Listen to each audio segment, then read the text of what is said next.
अस्सलाम वालेकुम। क्या हाल चाल है आप सबके। उम्मीद है आप लोग बिल्कुल ठीक ठाक होंगे। ये है फ्राइडे और मैं अपनी नाश्ता बना रही थी और बहुत ज़्यादा सर्दी पड़ रही है जिसकी वजह से तबीयतें भी ठीक नहीं है और बहुत ज़्यादा नज़ला ज़ुकाम हो रहा है और नाक भी मेरी बिल्कुल बंद है। और जब मैं वॉइस ओवर कर रही हूँ उसमें भी आपको लग रहा होगा मेरी आवाज़ बहुत भारी है और नाक से तो आवाज़ निकल रही है थोड़ी थोड़ी। तो इस तरह से अगर मैंने सोचा वॉइस ओवर करना तो बहुत ज़्यादा ज़रूरी है, इसके बगैर तो मेरा व्लॉग कंप्लीट ही नहीं है। खैर, मैं अपने लिए नाश्ता बना रही थी। आज मैंने सोचा कि आज मैं अनियन पराठा बनाती हूँ, अनियन बटर पराठा। और ये बहुत मज़ेदार बनता है। अनियन की जो खुशबू होती है वो जब हम किसी भी चीज़ में इसको स्टफ़ करते हैं तो ये बहुत ही अच्छा टेस्ट और बहुत ही अच्छी खुशबू देती है। अक्सर हम जैसे कुछ बनाते हैं कोई कोफ्ते वगैरह, तो उसमें भी अगर हम इसको फिल करते हैं तो वो जब जब हम कोफ्ता तोड़ते हैं तो उसमें भी अनियन की खुशबू ही सबसे ज़्यादा अच्छी लग रही होती है। तो बस मैंने एक अदद अनियन छोटी मीडियम साइज़ की चॉप कर ली थी बारीक बारीक, और उसमें मैंने एक अदद हरी मिर्च काट के और हाफ़ टेबल स्पून मैंने उसमें बटर डाल के उसको मिक्स कर लिया था और मिक्स करके रख दिया था। अब इस तरह मैंने दो पेड़े ले लिए हैं और इनको छोटा छोटा लिया है और इनको इस तरह से मैंने फैला लिया है। वैसे तो आमतौर पे आजकल जो लोग पराठे बना रहे हैं वो एक ही पेड़ा लेके उसी में सब कुछ जो भी स्टफिंग होती है वो फिल कर देते हैं, मगर मेरे घर में हमेशा से मैंने अपनी अम्मी वगैरह को भी ऐसे ही बनाते देखा है कि दो हम पेड़े लेते हैं और उस पर जो भी आलू का भरता है या दाल का पराठा है वो हमारे इसी तरीके से बनता है। तो मैं ऐसे ही बनाती हूँ। इससे ये होता है कि पराठा बहुत पतला और बहुत क्रिस्पी बनता है। तो मैंने दोनों पेड़े इसी तरह से बेल लिए थे और इसमें सारी अनियन स्टफिंग डाल के, तो अब मैंने इसको हाथों से अच्छी तरह फैला लिया था। और मैंने प्याज फिर मैंने इसी के अंदर थोड़ी सी लाल मिर्च और नमक डाल के अब इसको हल्के हाथों से मैं बेलूँगी, इसलिए प्याज है फट भी सकती है पराठा। तो इस वजह से मैंने बहुत ज़्यादा आराम आराम से इसको बेला है। और बस मेरा आज बहुत दिल चाह रहा था कि मैं कुछ चटपटा पराठा खाऊं, इसलिए नज़ला ज़ुकाम की वजह से मुँह का जायका बिल्कुल चेंज हो चुका है और अजीब फीका सा लग रहा है। तो बस मैंने अपने लिए चाय बनाई और ये स्टफ़ पराठा बनाया अनियन वाला। आप लोग भी ट्राई कीजिएगा, बहुत ही कोई टेस्टी पराठा बनता है। जब हम पराठे को तोड़ते हैं, इसका वर्क निकालते हैं तो उसमें बहुत अच्छी अनियन की खुशबू आती है। और जो थोड़ी सी स्टफिंग बच गई थी वो मैंने पराठे के साथ खा ली, जो बहुत ही मज़ेदार लग रही थी। इसमें बटर मिक्स है और इसमें हरी मिर्चें मिक्स है और बहुत ही एक ज़बरदस्त देसी शानदार नाश्ता मेरा तैयार था और चाय के साथ। और सर्दियों में तो ऐसे नाश्ते बेहतरीन लगते हैं। बस एक डेढ़ महीने की सर्दी होती है तो ऐसे इस तरह के देसी नाश्तों को एंजॉय कर लें। फिर तो गर्मियों में तो नाश्ते का दिल ही नहीं चाहता, बस यही होता है बटर स्लाइस या पापे वगैरह ये सब। बस वो मैंने नाश्ता कर लिया था, काफ़ी लेट मैंने नाश्ता किया था और बहुत ज़्यादा नज़ला हो रहा था, तो मैंने सोचा कि मैं अपने लिए चाय बना लूँ। तो ये शाम का टाइम है 5 बजे का। मैंने अपने लिए जिंजर, दालचीनी और क्लोव्स डाल के जो गरम मसाले के होते हैं वो डाल के मैंने इसमें पका लिया था, ताकि एक बहुत अच्छी सी मसाला चाय बन जाए और जो मेरे नज़ले को और सर को बहुत आराम दे। इसलिए कि शाम के टाइम तो वैसे भी सर्दी थोड़ी बढ़ ही जाती है और जैसे जैसे शाम होती जाती है सर्दी बढ़ती जाती है। तो बस मेरी बहुत सी अच्छी सी कड़कदार सी चाय बन के बिल्कुल तैयार थी, जो बहुत ही इफ़ेक्टिव है नज़ले के लिए और आपका सर और नाक एकदम से खुल जाते हैं।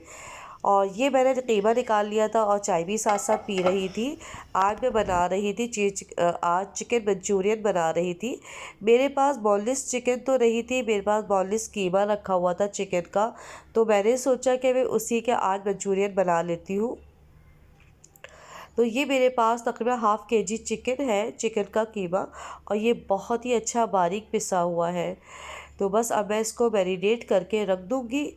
और वैसे तो आम तौर पे हम बोनलेस बोटी का ही बनाते हैं, मगर जो अगर आपके पास नहीं है इन केस, तो आप चिकन का कीमा भी यूज़ कर सकते हैं। अब मैं इसमें 1 टेबल स्पून डाल रही हूँ जिंजर पाउडर और 1 टेबल स्पून के करीब ही मैं इसमें डालूँगी ब्लैक पेपर, काली मिर्च। बहुत अच्छा मंचूरियन बनता है। मैं पहले भी इस तरह ट्राई कर चुकी हूँ और मैं वैसे ही बनाती हूँ, बोटी वाला भी बनाती हूँ और ये कीमे वाला भी। और मैंने इसमें तकरीबन 3 टेबल स्पून सोया सॉस डाला है। अब मैं इसमें डाल रही हूँ oyster सॉस। तो ये मैंने 2 टेबल स्पून के करीब डाला है। ये बहुत डार्क होता है और काफ़ी स्ट्रॉन्ग होता है। और अब मैं इसमें 4 टेबल स्पून डालूँगी तकरीबन। ये है चिली सॉस और सोया सॉस डाल देंगे। अभी मैंने डाला है इसमें सिरका, 2 टेबल स्पून सिरका डाल दिया है। और अब मैं इसमें डाल दूँगी मैदा और हम इसको मैरिनेट करके रख देंगे 1 घंटे के लिए।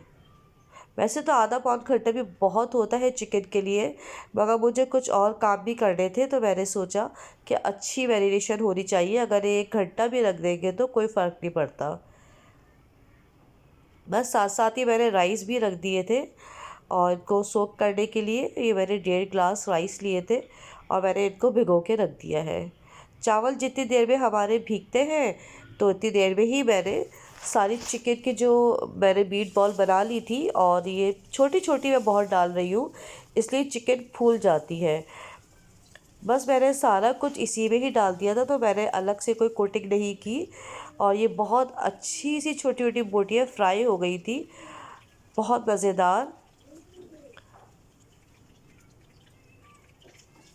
बस सारी मैंने जो चिकन थी छोटी छोटी इस तरह से बोटियों के साथ फ्राई कर ली थी।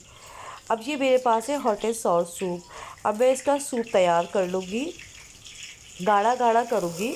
मैंने थोड़े से ऑयल में 1 टेबल स्पून अदरक लहसुन का पेस्ट मैंने इसमें डाल दिया है और 2 हरी मिर्चें मैं काट के डाल दूँगी। फिर मैं इसको अच्छा सा थोड़ा सा भून के 1 आध मिनट फिर हम इसमें पानी ऐड कर देंगे। जब पानी हम डालेंगे तो बहुत अच्छा सा इसका हरी मिर्च का और जिंजर गार्लिक का फ्लेवर आ जाएगा पानी में। और फिर मैंने वो जो पैकेट था वो मैंने उसमें डाल दिया था हॉट एंड सॉर का। और उसके बाद फिर मैं थोड़ा सा soya sauce, chilli sauce, oyster sauce, ये सारी चीज़ें मैंने इसमें ऐड कर दी थी।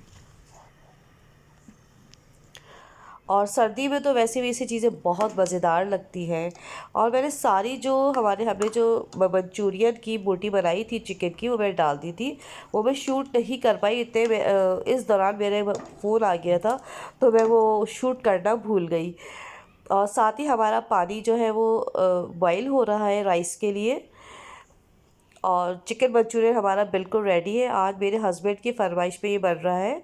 उनको चाइनीज़ बेहद पसंद है, ख़ास तौर से चिकन मंचूरियन और फ्राइड राइस। और मैं थोड़ा सा कम शौक़ से खाती हूँ। मेरे साथ ये प्रॉब्लम है कि मैं बिरयानी और इससे चीज़ें ज़्यादा शौक़ से खाती हूँ।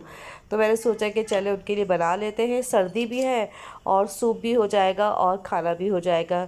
तो इस तरह से बस चावल हमारे बॉईल हो गए थे और मैंने पैन में 3 से 4 मैंने चमचे ऑयल के डाले हैं और इसमें मैंने थोड़ा सा अदरक लहसुन का पेस्ट डाल दिया है। तो आज हम बना रहे हैं गार्लिक राइस। आज चिकन मंचूरियन के साथ गार्लिक राइस बन रहा है। मैंने सोचा कि इसका फ्लेवर बहुत अच्छा आता है और बहुत मज़ेदार बनते हैं। मैंने इसमें और ज़्यादा सब्जियां नहीं ऐड की, सिर्फ मैंने इसमें हरी प्याज काट के डाल दी है। बल्कि मेरे पास फ्रीज़ थी तो मैं अक्सर सब्जियां अपनी फ्रीज़र में काट के रख देती हूँ, तो मेरे लिए इस तरह ईज़ी हो जाता है। तो बस मैंने चावल दम पे छोड़ दिए थे और मैंने उसमें हरी प्याज डाल दी थी। और इस तरह से हमारा बहुत ही मज़ेदार सा चिकन मंचूरियन और गार्लिक राइस बन के बिल्कुल रेडी है। बहुत ही मज़ेदार से तैयार हुए थे और आप लोग को भी देख के अच्छे लग रहे होंगे और आज की रेसिपी आपको पसंद आई होगी।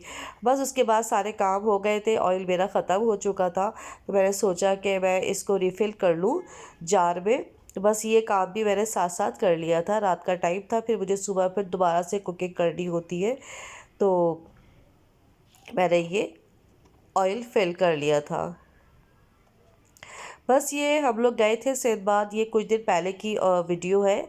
बच्चे वगैरह और मौसम बहुत अच्छा है, सर्दी बहुत ज़्यादा थी, बच्चों की छुट्टियां भी थी, तो हमने सोचा कि चलो जो चीज़ घर के पास है तो वहाँ हम जा सकते हैं इजीली, तो बच्चों को लेके हम लोग चले गए थे, हमारे घर के पास ही है।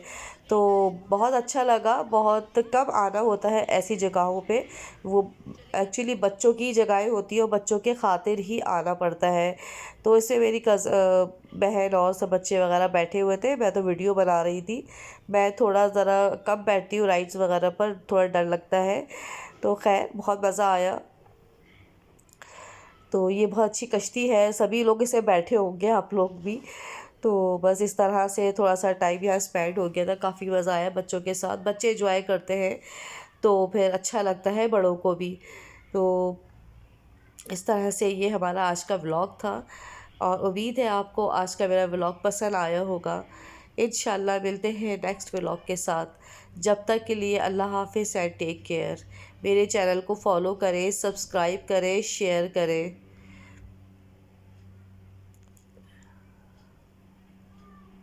अल्लाह हाफिज़ एंड बाय बाय।